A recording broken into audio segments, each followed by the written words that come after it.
The enforcement of real IDs in airports starts today. According to DMV officials, approximately 4.5 million North Carolinians have one.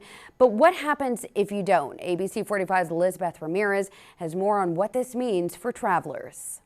Starting today, TSA officials will be checking for a star on the top right corner of your ID or license when you're going through those airport checkpoints if you're traveling within the U.S. Trinity flew into the Piedmont Triad International Airport today from Texas. It was like the lines were going slow, TSA was moving really slow. Everybody had to make sure that they had their P's and Q's. Everybody was real observant today, so making sure that like your ID was right.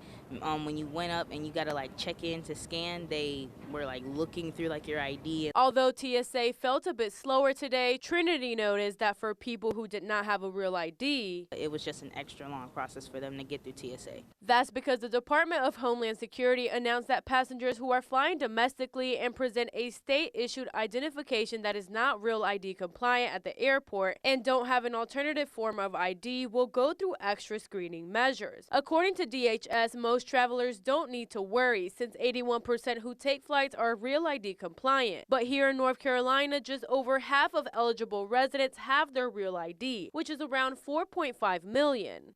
People have time to get a real ID if they're not traveling in the immediate future. And then if you're not traveling, if you're someone that doesn't fly or visit federal facilities, you don't need a real ID.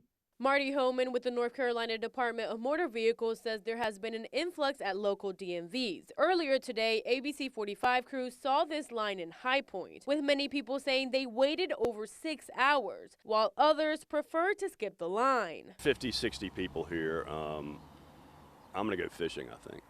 It's just not worth the wait. If you have a passport, a military ID, or you're under the age of 18, you can fly domestically without a real ID. Reporting in Greensboro, Elizabeth Ramirez, ABC 45 News, standing up for you.